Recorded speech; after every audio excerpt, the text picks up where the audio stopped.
Bayan, magandang hapon. Ito yung punto ko sa isang post ko, part 2. Sa Luzon, niluto ang korupsyon. Nasa Bisaya ngayon, pero nasa Davao o Mindanao, nag-iimbestiga ang ICI. Anong nangyari? Larawan. Larawan ni Magalong. Teka muna, di ba dapat sa konkretong semento sila tumitingin? Hindi doon sa plaster, doon sa mga bukid na siyang suporta lamang ng lupa para hindi mabagsak? Di ba? Dapat, kung iimbestigan ninyo yung concrete, yung buong diversion ng isang common na project, hindi yun nasa karatig na siyang proteksyon ng screen. Pinoproteksyon na niya para hindi mag-divert ang lupa o hindi mag-scrapple o hindi magkaroon ng landslide. At ang pinakamatindi rito ay si Magalong.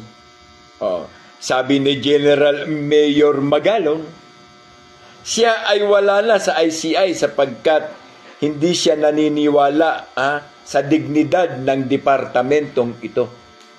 Malinaw, sa dignidad ng departamentong ito. At siya ay against sa korupsyon dahil kung korupsyon lang hindi niya nakailangan.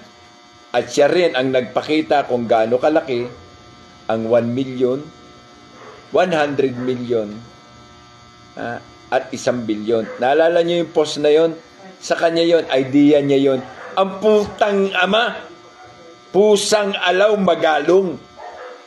Ginamit pa naman kita sa isang post na ipinaghahanda ng isang general na tanga sa pag-aakala niya kaya niya makipaggera ng 20 hanggang 30 dias bago dumating ang suporta, si General Browner. Ngayon, eto siya at siya pa ang kumukulimbat. Maraming reklamo rito kasi binutas ang screen, binutas ang tent. Pumila sila ng gunting, binutasan nila yung tent. Ngayon, kung sakali mag-erose ang lupa, siyempre dadaan nyo sa butas sa tent. Another na naman na banta ng isang malaking disgrasya. Ano bang nangyayari sa inyo, putang ina talaga? General ka pa naman at mayor ka pa. Iba na talaga kapag nababayaran na. Iba talagang gumalaw ang pera. Napakatalino mo, Bob. Napakatalino mo, Bob. Yan ang gusto-gusto na. Napakatalino nyo. Sapagkat napakahusay ninyo. At kayo ay hybrid. Hybrid na hybrid sa pagnanakaw.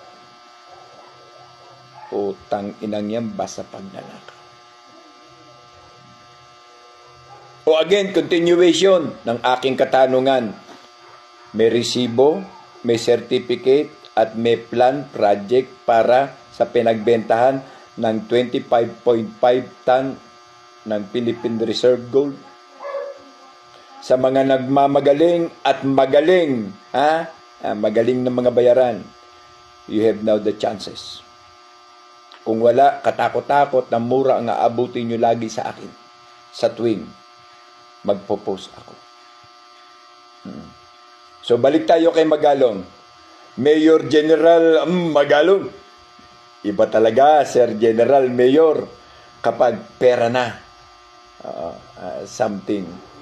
Yan din ang ikakalapag mo. Parang alam mo na hindi ka na mananalo this coming again election. Andin mahalin. O sa mga Itawis, Igorot at Ibanag dyan, na cover sa area ng AOR ni Magalong. Ito na. Pati rin kayo, sumagot na. Ang galing sa una. Walang hiya din pala naman sa wali. Same feathers, flock together, ukin na namitin. Magalong. Sayang. Sayang Sir Mayor General, nakabura. Magkasama kami ni Kerubin lumaban sa korupsyon. Papaulit ko lang sa'yo.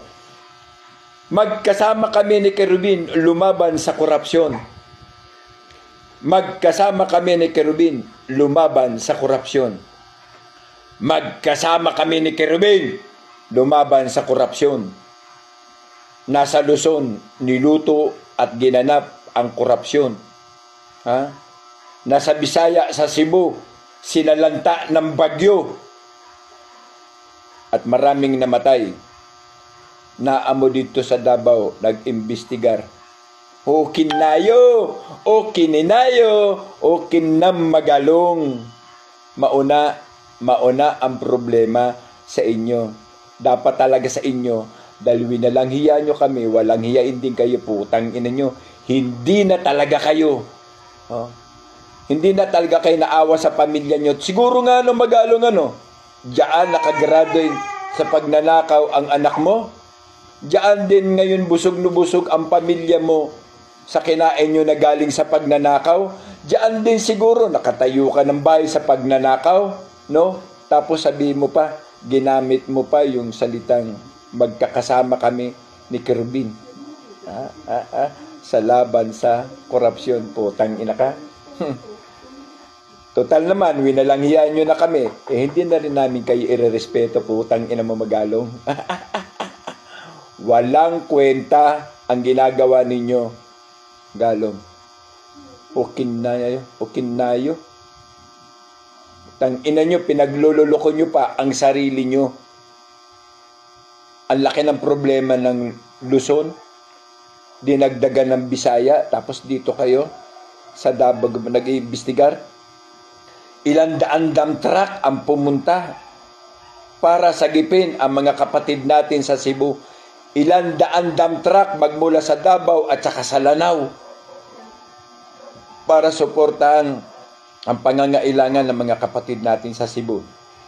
Na ang Cebu, sinalanta at kauna-unahang ba na inabot ng Cebu nang dahil din saan? Sa nakakalbong bukid ng Cebu, ng mining sa Cebu. Siyempre, walang alam si Gwen dyan. 26 billion. Walang alam dyan. Putang ina. Walang alam dyan. Walang alam si Gwen dyan. Oo. Bakit hindi pa kayo putang ina nyo mamatay? Kunin na kayo ni Lord. Mga putang ina ninyo talaga. Ngayon, ilan na ang namamatay? Ilang ari-arian ang nasira? Gobernadora Gwen, puta, mukha mo pa lang ang puta. Gwen na diba? Gwen na. Putang ina nyo talaga, May araw din kayo sa amin, putang ina talaga, Ibang klase kayo, ibang klase. Putang ina ama, sumpain nyo sila. Bakit hindi nyo pa sila kunin? Patayin nyo na sila. Kung po pwede lang.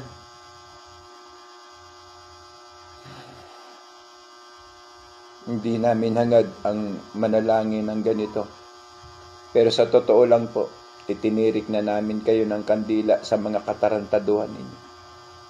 Nakakasawa kayong paniwalaan dahil mga mandarambong at magnanakaw kayo. Tandaan ninyo, ang sinungaling ay kapatid ng magnanakaw. Hello, Garci.